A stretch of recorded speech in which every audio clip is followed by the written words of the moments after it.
بسم اللہ الرحمن الرحیم۔ اسماعیل علیہ السلام کی قربانی کے واقعہ میں ایک بات بڑی کثرت سے بیان کی جاتی ہے کہ حضرت ابراہیم علیہ السلام نے حضرت اسماعیل علیہ السلام کی گردن پر چھری چلائی لیکن وہ چلی نہیں۔ حضرت ابراہیم علیہ السلام نے بہت کوشش کی لیکن وہ گردن کٹ ہی نہیں رہی تھی۔ پھر اس کے ساتھ اور بھی چیزیں بیان کی جاتی ہیں، جیسے کہ حضرت اسماعیل علیہ السلام کی گردن تانبے کی ہو گئی تھی۔ حضرت اسماعیل علیہ السلام نے کہا کہ میرے ہاتھ پیر باندھ دو، مجھے پیشانی کے بل لٹا دو۔ بیانات میں اور خطبات میں اس طرح کی باتیں اتنی زیادہ بیان کی جاتی ہے کہ ایسا لگنے لگتا ہے کہ یہ بات بالکل درست اور صحیح ہے، حالانکہ حقیقت ایسی نہیں ہے۔ قرآن میں یا حدیث میں ایسی کوئی بات نہیں ملتی ہے کہ حضرت ابراہیم علیہ السلام نے اسماعیل علیہ السلام کی گردن پر چھری چلانے کی کوشش کی تھی۔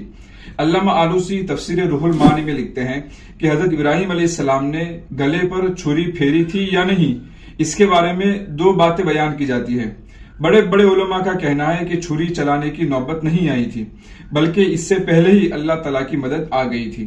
دوسری بات یہ کہی جاتی ہے کہ چھری چلانے کی نوبت آئی تھی۔ پھر اس کے متعلق علامہ آلوسی کچھ روایات نقل کرنے کے بعد لکھتے ہیں کہ اس کے متعلق جتنی بھی روایات اور باتیں نقل کی گئی ہیں ان سب کو کمزور بتایا گیا ہے۔ علامہ قرطبی رحمۃ اللہ علیہ نے تفسیر قرطبی میں اس سے بھی زیادہ وضاحت کے ساتھ دوسرے قول کی تردید کی ہے۔ گلے پر چھری چلانے کے متعلق کچھ روایات نقل کرنے کے بعد لکھتے ہیں کہ یہ باتیں صحیح نہیں ہیں، بلکہ حقیقت یہ ہے کہ اس وقت چھری چلانے کی نوبت ہی نہیں آئی تھی۔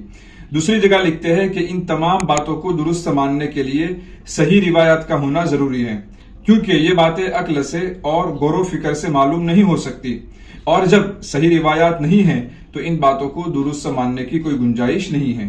علامہ قرطبی نے یہ بھی لکھا ہے کہ اگر چھری چلانے کی نوبت آئی ہوتی تو ابراہیم علیہ السلام اور اسماعیل علیہ السلام کی عظمت بیان کرنے کے لیے اللہ تعالیٰ اس کو ضرور بیان کرتے۔ اللہ تعالیٰ نے دمبا کے فدیہ کا تذکرہ تو کیا ہے، اگر چھری چلانے کی نوبت آئی ہوتی تو فدیہ کے بجائے اسماعیل علیہ السلام کے گلے میں چھری چلانے کا تذکرہ کیا جاتا۔ خلاصہ یہ کہ چھری چلانے کی نوبت نہیں آئی، اور اس کے بارے میں جو کچھ بیان کیا جاتا ہے وہ سب کچھ بے بنیاد ہے۔ دارالفتہ بندوری ٹاؤن کی ویب سائٹ پر ایک سوال کے جواب میں لکھا ہے کہ صحیح یہ ہے کہ ذبح کی تیاری کے لیے حضرت ابراہیم علیہ السلام نے اسماعیل علیہ السلام کو صرف ذبح کے لیے منہ کے بل لٹایا تھا اور چہرہ دوسری طرف پھیر دیا تھا، چھری پھیرنے کی نوبت نہیں آئی تھی۔ اسی طرح اس واقعے سے متعلق باپ اور بیٹے کے درمیان جو مختلف اقوال منقول ہے وہ بھی صحیح اور معتمد روایات کے خلاف ہے، اور ان کی صحت کا صحیح علم بھی اللہ ہی کو ہے۔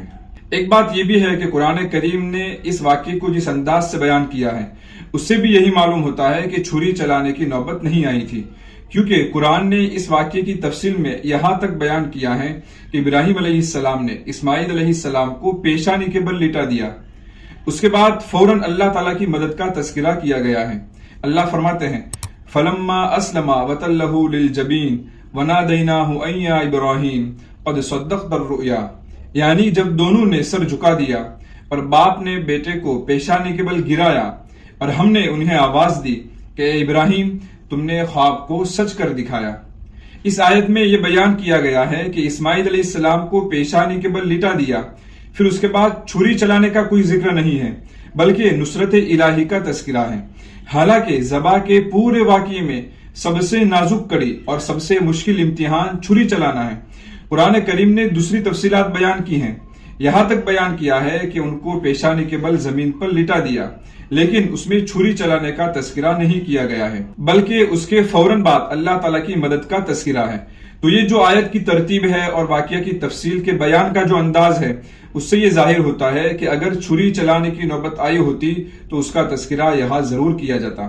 بہرحال حضرت اسماعیل علیہ السلام کے گلے پر چھری چلانے کی بات صحیح نہیں ہے۔